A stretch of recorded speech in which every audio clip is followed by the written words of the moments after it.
तो हाँ जी स्टूडेंट्स, आज की क्लास में हम अपना यूनिट सेकंड का एक और टॉपिक पढ़ रहे हैं।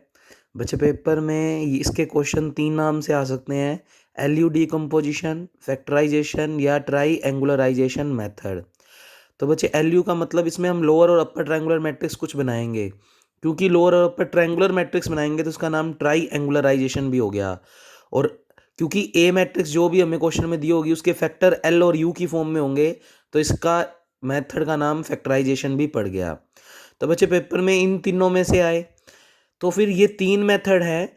किसी भी क्वेश्चन में ये लिखा हुआ है तो आपकी मर्जी है, आप ये 3 मेथड में से कोई भी एक मेथड लगाकर क्वेश्चन को सोल्व कर सकते हो। मतलब इसके अंदर ये 3 मेथड्स हैं। पर हो सकता है ये तीनों ही नाम ना लिखकर वो पेपर में क्लियरली लिख दे कि क्वेश्चन को डूलिटल से करो, क्राउड से करो या चुलेस्की से करो। तो फिर जिस नाम से कहेगा उस नाम से आपको करना है। हाँ, पर अगर आपको जो दी गई मैट्रिक्स है वो सिमेट्रिक है। बच्चे सिमेट्रिक मैट्रिक्स थोड़ा सा बता दूं।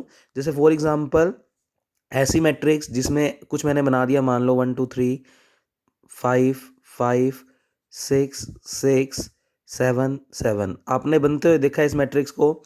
बच्चे A12 देखो, एड्रेस वाइज अगर एलिमेंट देंगे तो A11 A12, A12 वाला A21 के बराबर, A13 वाला A31 के बराबर और A23 वाला A32 के बराबर। यानी ऐसी मैट्रिक्स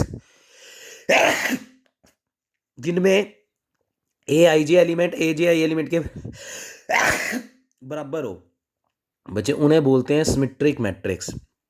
तो आप देख पा रहे हो A12 21 के बराबर है, A13 31 के बराबर है और A23 32 के बराबर है। तो ऐसी मैट्रिक्स सिमेट्रिक कहलाती है। अगर आपको क्वेश्चन में कोई मैट्रिक्स सिमेट्रिक दी हुई है तो उस केस में अगर वो कहता है कि इन तीनों मेथड्स में से ये लगाकर सोल्व करो क्वेश्चन को, तो फिर आपको क्राउट ही चोलेस्की ही लगाना है। क्योंकि देखो चोलेस्की मैंने लिखवा भी दिया है, it is use only for symmetric matrix. अगर मैट्रिक्स सिमेट्रिक है, सिमेट्रिक में ये भी लगा सकते हो, पर अगर सिमेट्रिक है तो सिर्फ चोलेस्की तो लगाया, मतलब चोलेस्की सिमेट्रिक के लिए ही लगता है। मतलब अगर मैट्रिक्स कोई और है तो उस पर चोलेस्की अप्लाई नहीं होगा।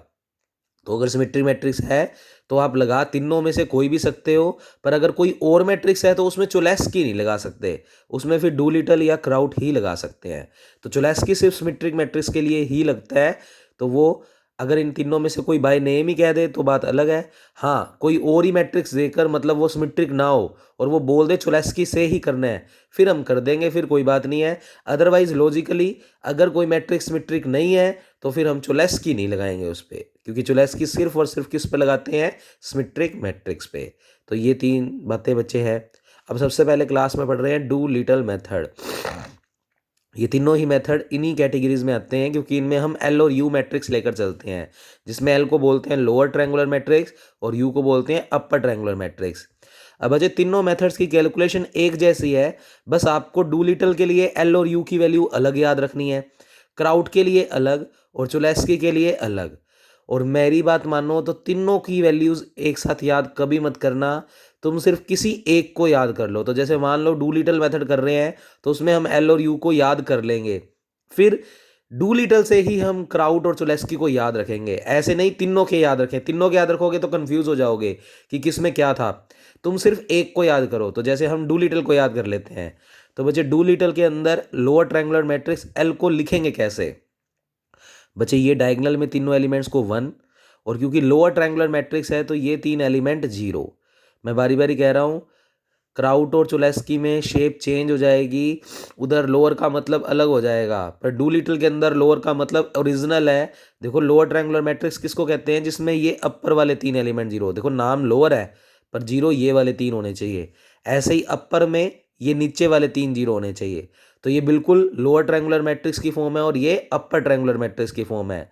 अब डूलिटल कहता मेरे में एल की वैल्यू याद रखो 1 1 1, ये तीनों एलिमेंट 0 और एल है तो स्मॉल एल से इसके एलिमेंट लिखे और एड्रेस लिख दो।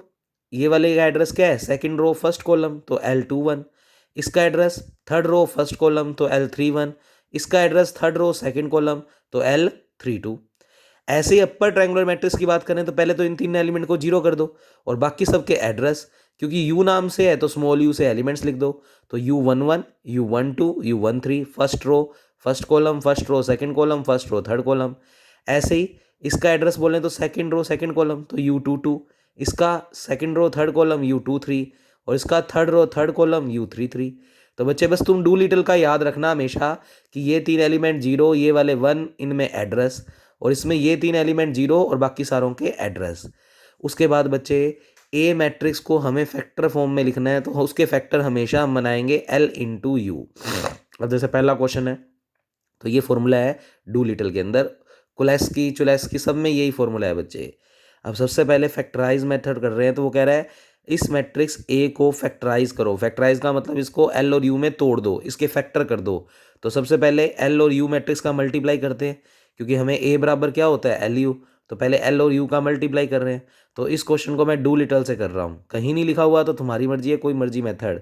बस ये देख लो कि मैट्रिक्स अगर सिमेट्रिक है तो फिर कोशिश किया करो कि कौन सा लगा दो, चुलेस्की। हालांकि लगा कोई भी सकते हो, हाँ, पर कोई और मैट्रिक्स है तो चुलेस्की नहीं लगा सकते। तो बच्चे एल और यू का मल्टीप्लाई कर लिया, एल मैट्रिक्स ये रहा और यू मैट्रिक्स ये रहा, दोनों को मल्टीप्लाई में लिखा। अब कैसे मल्टीप्लाई करते हैं, इस रो का इस कॉलम से, फिर इस रो का इस कॉलम से, और फिर इस रो का इस कॉलम से। तो ये स्टेप मैं आपको दिखाता हूँ अगले पेज पे। तो मैंने तुम्हारे लिए एल और यू मैट्रिक्स को एक बार फिर से बुला लिया। अब मल्टीप्लाई करते हैं बच्चे। बच्चे 1 इस U11 से होगा तो U11, 0 इस 0 से होगा तो 0, 0 इस 0 से होगा तो 0, कुल मिलाकर बनेगा U11। इसी क्रम में अगर हम आगे बात करें, तो बच्चे इस रो का इस कॉलम से, तो 1 का U12 से करेंगे तो U12, 0 का U22 से करेंगे तो 0, 0 का U0 से करेंगे तो 0, तो ख़त्म हो गया। फिर इस रो का इस कॉलम से, तो 1 का U13 से होगा U13, और 0 का U23 से 0, 0 का U33 से 0। इसी तरीके से इस रो का इस कॉलम से, तो L21 का U11 से, फिर 1 का 0 से, 0 का 0 से, तो कुछ आएगा ही नहीं। इसका इससे तो ये आ जाएगा, इसका इससे तो ये आ जाएगा। इसी तरीके से इसका अगर आप इससे मल्टीप्लाई करेंगे तो ये बनेगा, इसका इससे करेंगे तो ये, और बच्चे इसका इससे करेंगे तो ये बन जाएगा। तो ये पूरी एल यू मैट्रिक्स की वैल्यू आ गई। अब फॉर्मूले के अकॉर्डिंग हमें ए मैट्रिक्स को किसके इक्वल रखना है, एल यू। ए मैट्रिक्स आपको क्वेश्चन में ये गिवन है। तो बच्चे थोड़ा सा मैंने साइड में लिख के भी दिखाया कि आपको इस रिजल्ट को ए मैट्रिक्स के इक्वल रखना है। तो ये रही ए मैट्रिक्स जो क्वेश्चन में दी गई थी। तो दो मैट्रिक्स अगर इक्वल रख रहे हो तो पहले का पहले से कंपैरिजन, तो U11 का मान कितना आ गया 10, फिर U13 का मान 2, और इसी तरीके से U13 का मान 1। फिर बच्चे ये वाली पूरी चीज़ को आप 2 के बराबर रखोगे, तो आपने L21 U11 को पूरे को 2 के बराबर रखा। U11 निकाल चुके हैं, उठा के रख देंगे तो किसका मान आ जाएगा, L21 का। ऐसे ही इसको जब इसके बराबर रखोगे तो L21 निकल चुका है, U12 निकल चुका है, उठा के रख देंगे तो किसका मान आ जाएगा, U22 का। तो मैंने तुम्हारे लिए पेज होल्ड कर दिया। इस तरीके से तुम्हें सारी एल और यू, ये जो एल और यू मैट्रिक्स हम मानकर चले थे, इन सब की तुम्हें वैल्यूज़ मिल जाएंगी। तो तुमने एल वाली मैट्रिक्स जो माननी हुई थी, L1 21 31 33 23, इन सब के मान तुम्हें मिल चुके हैं, उठाकर रख दिए। और अपर ट्रायंगुलर मैट्रिक्स में U11 U12 U13 U22 U23 U33, इन सब के मान भी मिल चुके हैं, उठाकर रख दिया। तो हमने बेसिकली इस ए मैट्रिक्स को फैक्टर फॉर्म में लिख दिया। मतलब तुम इन दोनों को जब वापस मल्टीप्लाई करोगे तो वापस ये ए मैट्रिक्स मिल जाएगी। तो कंसेप्ट समझ रहे हो, हमने एक मैट्रिक्स को भी फैक्टर फॉर्म में कन्वर्ट करना सीख लिया। इक्वेशनों को तो हमें फैक्टराइज करना आता ही है। जैसे क्वाड्रेटिक इक्वेशन x² - 2x + 1 है, तो तुम इसके फैक्टर बना सकते हो। तो बच्चे वैसे ही हमने इस मैट्रिक्स को भी फैक्टर फॉर्म में लिख दिया कि ये किन दो के कॉम्बिनेशन से मिलकर बनी है। तो बच्चे ये था डू लिटल मेथड। अब ये तो था सिर्फ ए मैट्रिक्स को फैक्टराइज करना। वो हो सकता है लीनियर इक्वेशन का एक सेट दे दे और कहे डू लिटल से इसको सोल्व करके एक्स वाई जेड की वैल्यूज़ निकालो। तो कैसे निकालेंगे बच्चे, अब अगर तुमने डू लिटल समझ लिया ढंग से, तो क्राउट और चुलेस्की सेम है, बस उसमें एल और यू मैट्रिक्स चेंज है। तो वो हमें याद करनी है बस, उसके अलावा प्रोसेस सेम रहेगा। तो बच्चे सबसे पहले देखो, हमें आंसर पहले से ही पता होगा। ये काम मैंने जेकोबी में, सीडल में, जॉर्डन में बता चुका हूँ कि आप मोड पे जाओगे, इक्वेशंस पे जाओगे, उसमें जाकर ये सारी कोफिशिएंट्स रखोगे, इक्वल दबाओगे, एक्स का मान आ जाएगा, फिर इक्वल, फिर वाई का मान, फिर इक्वल, फिर जेड का मान। पहली वीडियो में देख सकते हो, मैंने आपको इक्वेशंस के आंसर पहले ही निकालने सिखा दिए हैं। पर इस कैलकुलेटर की कंडीशन कि ये 3 तक की इक्वेशनों को तो सोल्व कर देगा, पर 4 तक के लिए ऑप्शन नहीं है। तो उसमें तो जो हम वैल्यू निकाल लेंगे वो सारी इक्वेशनों में रखकर अगर वो आंसर RHS दे रहे हैं तो फिर इसका मतलब हमारा आंसर सही है। तो आंसर तो हमें पहले से पता है, पर वो कह रहा है डू लिटल से सोल्व करो। तो सबसे पहले ए मैट्रिक्स कोफिशिएंट्स की मैट्रिक्स को बोलते हैं, B matrix right hand side को, और एक्स का मतलब अननोन वेरिएबल की मैट्रिक्स। अब डू लिटल से अगर सोल्व कर रहे हैं तो LU मैट्रिक्स। अब बारी बारी तो मल्टीप्लाई करेंगे नहीं, हमने डायरेक्ट बुला लिया। पेपर में तुम्हें तो करके दिखाना ही पड़ेगा, याद कोई रहेगी इतनी बड़ी वैल्यू। फिर इस वाली LU मैट्रिक्स को किसके बराबर रखोगे, ए मैट्रिक्स के।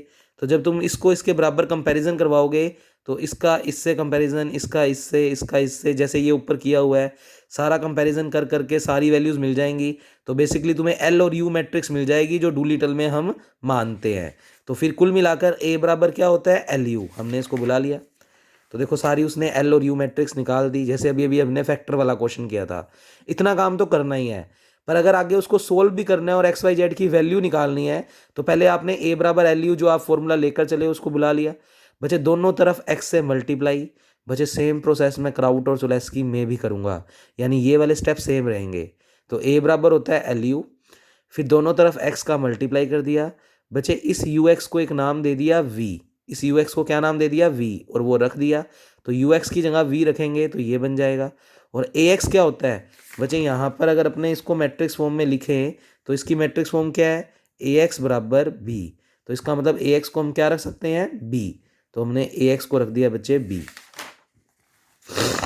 तो देखिए वापस A बराबर होता है LU, दोनों तरफ x का मल्टीप्लाई, UX को एक नाम दे दिया एक बार V, तो उठाकर रख दिया, और AX होता है B। अब B मैट्रिक्स तो क्वेश्चन में हमें गिवन थी RHS बराबर L मैट्रिक्स हम निकाल चुके हैं, उठाकर रख दी।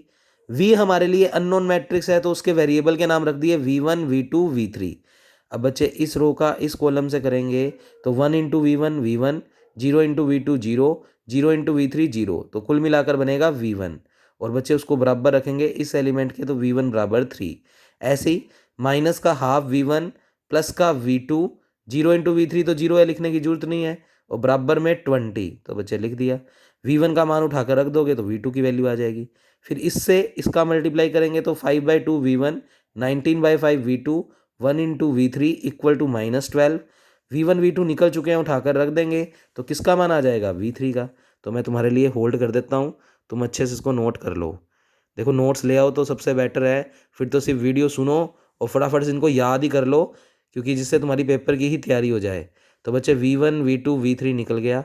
अब ध्यान से अगर हम देखें तो इस कैलकुलेशन में हमने UX बराबर V माना था, तो उसको बुला लिया। तो UX बराबर V। U मैट्रिक्स तुम निकाल ही चुके हो इस क्वेश्चन में बच्चे, तो U मैट्रिक्स को रख दिया। X का मतलब unknown variable X Y Z, और V का मतलब V1 V2 V3 जो तुमने अभी अभी निकाल लिए हैं, रख देंगे। इस रो का इस कॉलम से करेंगे और उसको बराबर रख देंगे 3 के।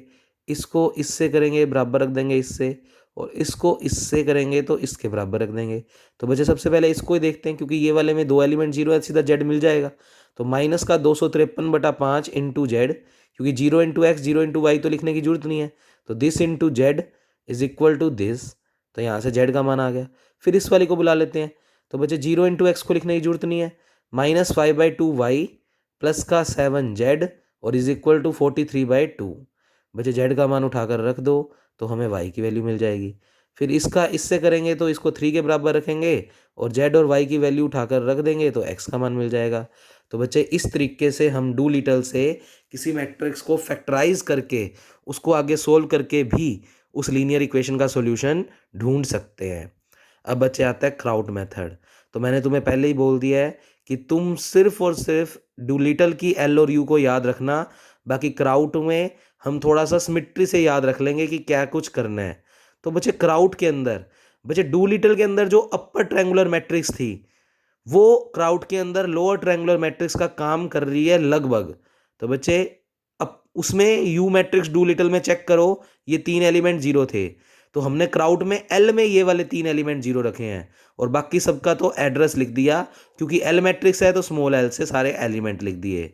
और अपर ट्रायंगुलर मैट्रिक्स जो डू लिटल की लोअर थी, तो बच्चे 1 1 1 और ये 3 एलिमेंट 0।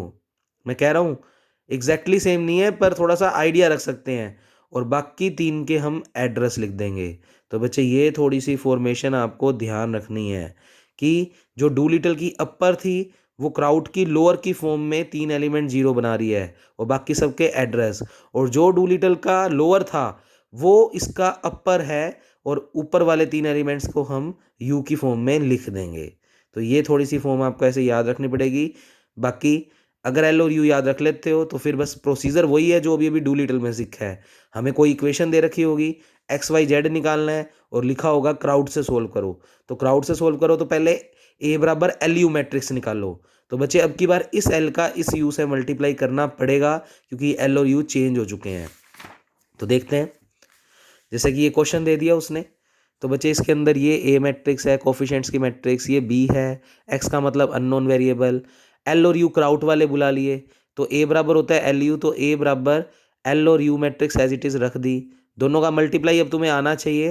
तो इस रो का इस कॉलम से करेंगे तो ये, इस रो का इस कॉलम से करोगे तो ये, इस रो का इस कॉलम से करोगे तो ये, इसी तरीके से इस रो का इस कॉलम से ये, इस रो का इस कॉलम से करेंगे तो ये, इस रो का इस कॉलम से करेंगे तो ये, इसी तरीके से इस रो का इस कॉलम से करेंगे तो ये, इस रो का इस कॉलम से करोगे तो ये आएगा और इस रो का इस कॉलम से करोगे तो ये आएगा।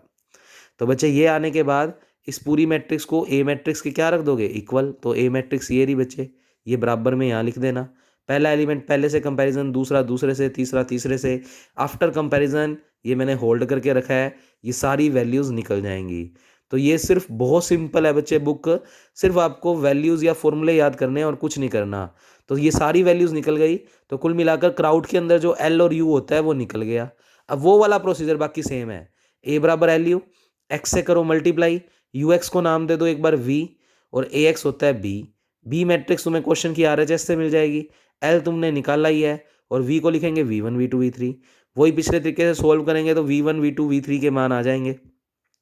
जैसे ही V one we two we three आ जाएंगे तो यू एक्स बराबर वी को बुला लेंगे। तो बच्चे देखो, यू एक्स बराबर वी को बुला लिया, वी तुमने अभी अभी निकाला ही है, यू मैट्रिक्स भी तुम निकाल चुके हो, और एक्स का मतलब एक्स वाई जेड, इनको भी सोल्व करेंगे तो एक्स वाई जेड जो डिज़ायर आंसर हमें चाहिए था वो आ गया। तो ये कुछ क्वेश्चंस प्रैक्टिस में है, तो मैंने वीडियोस में तुम्हें दिखा दिए हैं, क्योंकि जो बच्चे अभी तक नोट्स नहीं लेकर आए हैं तो वो एटलीस्ट घर पे प्रैक्टिस कर लें। कुछ एक मिस्टेक हो सकती है क्वेश्चंस में, हो सकता है, तो परेशान होने की ज़रूरत नहीं है। इक्वेशंस में जाकर आप आंसर पहले से ही चेक कर चुके होगे तो उससे आपको आइडिया ही है। तो पेपर में अगर टाइम कम बचे तो फटाफट से कुछ भी लिखकर लास्ट में आंसर वही लिख दो जो तुम्हें पता है आने वाला है। तो बच्चे ये सारे क्वेश्चंस प्रैक्टिस में है, तो ये क्राउड के अंदर से किए हुए हैं तो वो तुम कर देना। अब करवा रहा हूँ तुम्हें चोलेस्की। तो बच्चे लास्ट मेथड इसका चोलेस्की। अब चोलेस्की के लिए उसने लिखा भी है, अगर मैट्रिक्स सिमेट्रिक फॉर्म में है यानी ए आई जे बराबर ए जे आई तो हम चोलेस्की मेथड लगा सकते हैं। अब चोलेस्की में बस एक ही बात ध्यान में रखनी है बच्चे, पहले तो ए मैट्रिक्स कोफिशिएंट की मैट्रिक्स को बोल दिया और देखा हमने ये एलिमेंट इसके बराबर यानी A12 21 के बराबर, A13 31 के बराबर और A23 32 के बराबर। डायगोनल वाले एलिमेंट्स का कोई मतलब नहीं है। तो अगर ये चीज़ बराबर है बच्चे तो फिर इन्हें सिमेट्रिक मैट्रिक्स बोलते हैं। अब इसका एल और यू क्या है बच्चे, अब ये बड़ा सिंपल है, तो थोड़ा सा मैं तुम्हारे लिए हिंट में अंदर लिख भी देता हूँ। जो क्राउड का एल मैट्रिक्स है, जो क्राउड का एल मैट्रिक्स है वही चोलेस्की का भी एल है, वही चोलेस्की का भी एल मैट्रिक्स है। तो बच्चे तुम तो डू लिटल याद कर लो और उसके बाद थोड़ा सा जो फॉर्मेशन मैंने क्राउड में बोली है वो उस हिसाब से एल को याद रख लेना। तो बच्चे चोलेस्की में देखो, सी से क्राउड, सी से चोलेस्की, तो दोनों का ही एल तो सेम है। चेक कर लो, तुमने ये 3 एलिमेंट क्राउड में 0 लिए थे और बाकी सबके एड्रेस। और इसका तो यू बहुत ही सिंपल है, इसका चोलेस्की का यू तो एल का बस क्या कर दो, ट्रांसपोज। ऐसा क्यों किया इसने, क्योंकि बच्चे देखो सिमेट्रिक मैट्रिक्स की एक प्रॉपर्टी और, इनके ये एलिमेंट बराबर होते हैं और आप चेक कर लो ए और ए का ट्रांसपोज इक्वल है। मतलब इस मैट्रिक्स का ट्रांसपोज करोगे यानी रो को कॉलम में कन्वर्ट कर दोगे तो वापस यही मैट्रिक्स आ जाएगी। दैट मीन्स अगर एल का हम ट्रांसपोज कर दें तो हमें अपर ट्रायंगुलर मैट्रिक्स मिल जाएगी। तो इसके लिए यू की फॉर्म आएगी नहीं, एल के अंदर ही सारे आंसर आएंगे। तो अपर ट्रायंगुलर मैट्रिक्स में भी एल टाइप के एलिमेंट ही हैं। तो याद रखना है, चोलेस्की तो बहुत सिंपल है, जो क्राउड का एल था वही चोलेस्की का एल है, और फिर उस एल का अगर ट्रांसपोज कर दें तो इस रो को कॉलम में भेज दिया, इस रो को भी कॉलम में और इस कॉलम को भी रो में। सॉरी बच्चे मैं गलत बोल गया, कॉलम्स को रो में, कॉलम को रो में और इस कॉलम को भी रो में, यानी रो और कॉलम को इंटरचेंज कर दिया तो हमें एल का ट्रांसपोज ही क्या मिल गया, अपर ट्रायंगुलर मैट्रिक्स। तो क्राउड के एल और यू याद रखना कोई मुश्किल नहीं है, एल तो चलो क्राउड वाला ही है और यू एल का ट्रांसपोज, तो चलो इसकी में ये तुम्हें याद रखना है। फिर वही ए बराबर एल यू होता है, तो एल और यू ये इसको बुला लिया। बच्चे दोनों का मल्टीप्लाई करेंगे तो इस रो का इस कॉलम से करेंगे तो एल वन वन का इससे होगा तो एल वन वन स्क्वायर, बाकी दोनों तो जीरो जीरो ही हैं। इस रो का इस कॉलम से करेंगे तो L one one two one, इसका इससे करेंगे तो L one one three one, इसी तरीके से इसका इससे इसका इससे इसका इससे, तो ये तीन एलिमेंट आ जाएंगे।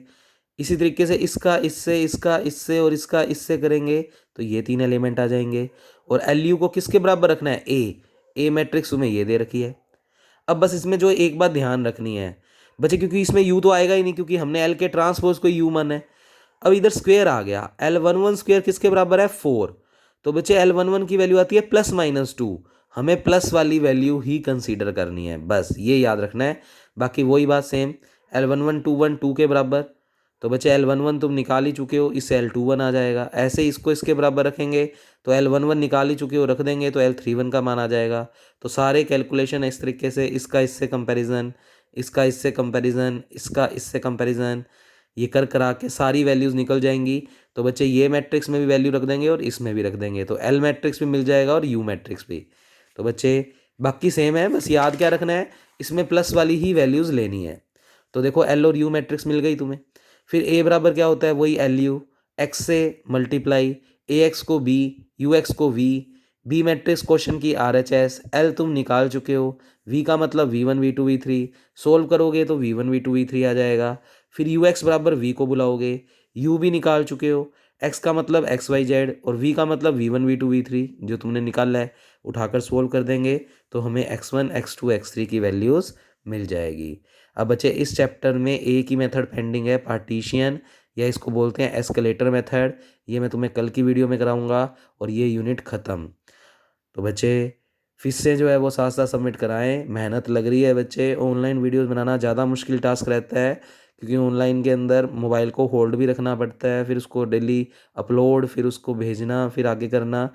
तो बच्चे आप फिर से टाइम टू टाइम सबमिट कराएं और सभी बच्चे वीडियोस देखते रहें और तैयारी ही करते रहे बच्चे। तो मैं तो यही कहूँगा कि नोट्स अगर ले आते हो तो सबसे बेस्ट है, तो और वीडियो को बस चलाओ और फटाफट से मेथड्स को याद ही कर लो और तैयारी ही करके छोड़ दो। तो ओके, थैंक यू क्लास। फिर भी कोई डाउट हो तो शाम को 6:30 के बाद आप फ़ोन कर सकते हो, आपको बताया हुआ है, नंबर है 9782556949। Thank you class.